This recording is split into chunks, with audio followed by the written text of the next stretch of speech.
नारायणं नमस्कृत्य नरं चैव नरोत्तमं देवीं सरस्वतीं व्यासं ततो जयमुदीरयेत्। हाँ बंधुओं, पितरों की शांति के लिए, पितरों की प्रसन्नता के लिए, पितरों के आशीर्वाद के लिए 16 दिनों से हम आपको लगातार श्रीमद् भागवत कथा दोहा चौपाइयों में सुना रहे हैं। आज कौन सी कथा सुनाएंगे भाई? आज सुनिए। लोग कहते हैं कि भगवान कृष्ण जब गोपियों से एक बार मिलने के बाद में मथुरा गए तो कभी फिर गोकुल लौट के ही नहीं आए। ठीक है, नहीं आए, पर एक ऐसा वर्णन भी आता है कि एक बार सब गोपियों से और राधा जी से भी उनका एक बार मिलन हुआ। अब वो कहाँ मिलन हुआ, वो कथा हम आपको सुनाते हैं। आज देखिए कि सर्वग्रास के रूप में सूर्य ग्रहण एक बार, कुरुक्षेत्र स्नान हेतु आए सब नर नार। बहुत पुरानी बात है। एक बार क्या हुआ, सूर्य ग्रहण लगा तो सूर्य ग्रहण में लोग जो है पवित्र नदियों में स्नान करने के लिए जाते हैं। तो भगवान कृष्ण तो भैया मिलना चाहते थे, क्योंकि वो जानते थे कि उधर से पांडव लोग भी आएंगे और यहाँ जो नंद बाबा वगैरह लोग भी आएंगे हैं, क्योंकि ऐसे स्थान पर मेला शेला में सब मुलाकात हो जाती है। तो यहाँ पर स्नान करने के लिए उधर से सब लोग आए। इधर से भगवान श्री कृष्ण भी अपनी रानियों के साथ में सब जगह चलो चलो स्नान करेंगे। कहाँ? बोले कुरुक्षेत्र में चलते हैं। और कई देश के राजा आए, कुरुक्षेत्र में आन नहाए। कृष्ण समेत द्वारकावासी आए, जुड़ी भीड़ थी खासी। और ब्रज से नंद यशोदा आए, और गोप गोपियाँ आहार साए। और इधर से भैया ब्रज से नंद बाबा भी आए, यशोदा मैया से मुलाकात हो गई देखो। और इधर से भगवान का जाना हुआ और इस प्रकार से उनकी मिल मुलाकात हो जाती है। और परशुराम से यह सेवित कुरुक्षेत्र पावन तीर्थ स्थल, और 5 कुंड जिनमें निर्मल। बड़े प्रसिद्ध 5 कुंड है यहाँ पर कुरुक्षेत्र में, इसलिए भैया बड़ा मेला लगता है यहाँ पर। और पवित्र पवित्र त्योहारों के समय पर तो यशोदा ने नव बाल खिलाया और कान्हा को निज कंठ। यहाँ पर मिलन होता है। यशोदा मैया गोद में लेकर बैठ गई, अरे मेरे लाला तू इतने दिनों के बाद में आज तुझसे, अब तो तू राजा हो गया रे। और ऐसा क्या करके यशोदा जी ने गोद से मैं बिठा लिया। कृष्ण चंद्र एवं बलरामा नंद बाबा को किया प्रणामा। और दोनों भाइयों ने नंद बाबा को प्रणाम किया। बोले बाबा आपकी कृपा से सब कुशल है। और ये उल्लास गोपियाँ सारी, और मिले सभी से कुंज बिहारी। सारे लोग बड़े प्रेम के साथ में मिले।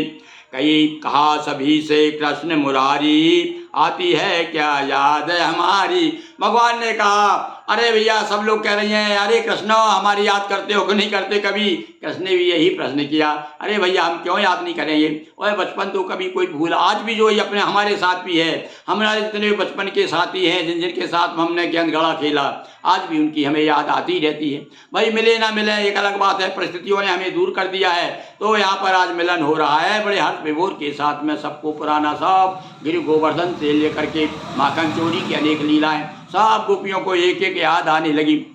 कई प्रकार ढाढ़स बंधवाया, देकर आत्मज्ञान समझाया। और भगवान ने सब प्रकार से समझाया और अपना तब आत्मज्ञान दिया। भैया भागवत में राधा की चर्चा नहीं है, पर कहीं अन्य गर्ग संहिता आदि जो ग्रंथ है उनमें बताया है कि राधा भी आई हुई थी। अब रुक्मणी राधा को जो रुक्मणी से परिचय करवाया, पता है ये राधा जी हैं हमारी बचपन की सहेली हैं, तो सब बड़ी प्रसन्न हुई रानियाँ। तो कहते हैं भैया रुक्मणी ने राधा को बुलाया, चलिए आप हमारे यहाँ शिविर में रुकिए।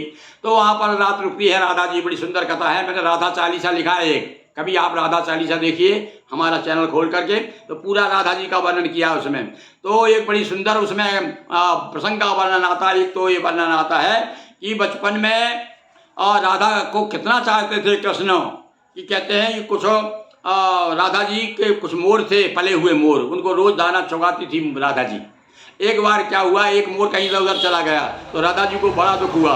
तो भगवान मोर बन करके और राधा जी के सामने नाचे थे। बड़ी सुंदर कथा है। देखिए प्रेम का कितना प्रभाव होता है, प्रेम में कितनी ताकत होती है कि वो नचा नचा देता है लोगों को।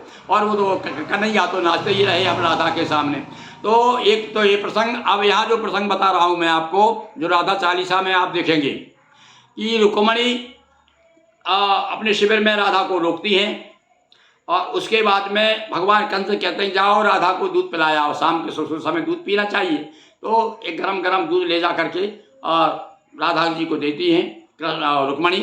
और राधा जो है ध्यान रहता नहीं है, वो बड़े प्यार में बातें करती रहती हैं और बातों को ध्यान नहीं रहा और गरम गरम दूध पी लेती है। गरम दूध पीने से उनके यहाँ पर जो है छाले पड़ जाते हैं। तो पिया तो दूध किसने? राधा ने। और छाले किसके? भगवान कृष्ण इधर जो कृष्ण के पाँव में छाले पड़ गई। अब कह अरे देखो मेरे पाँव में क्या हो गया, मेरे पाँव में तो सब रुक्मणी और रानी जो रानियाँ सब इकट्ठी हो गई और सब देखा कैसे भाई कैसे क्या पड़ गया, छाले कैसे हो गए। तब बाद में जब बहुत मनाया, पूछा कि बात क्या है, तब भगवान ने रस खोला कि अरे राधा के हृदय में मेरे चरण हैं। तो राधा ने जो ही दूध पिया तो मेरे पैर जल गए।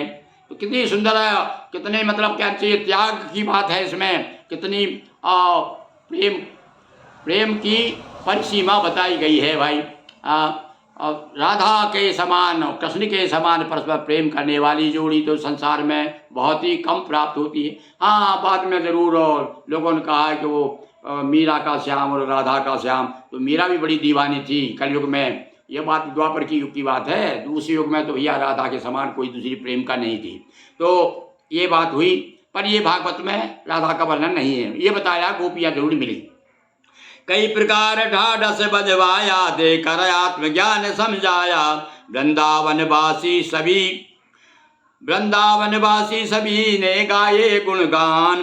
कौरव पांडव भी मिले उसी समय परवान। और उसी समय कौरव पांडवों से भी मुलाकात होती है, कुंती से भी मुलाकात होती, सब लोगों से। मतलब एक ऐसा स्थान है कुरुक्षेत्र जहाँ भगवान और भगवान से मिलने जितने मिलने वाले थे सबकी इच्छाएं पूरी की भगवान ने वहाँ करके आकर के। इस प्रकार से भैया आज का ये प्रसंग समाप्त होता है। बोलिए वृंदावन बिहारी लाल की जय। और एक साथ बोलिए राधा। अब एक साथ बोलो जय सिया राम जय जय राधे श्याम, जय सिया राम जय जय राधे श्याम, जय जय राधे श्याम, जय जय राधे श्याम। बोलिए वृंदावन बिहारी लाल की जय, नर्मदा मैया की जय। हर हर महादेव शंभो।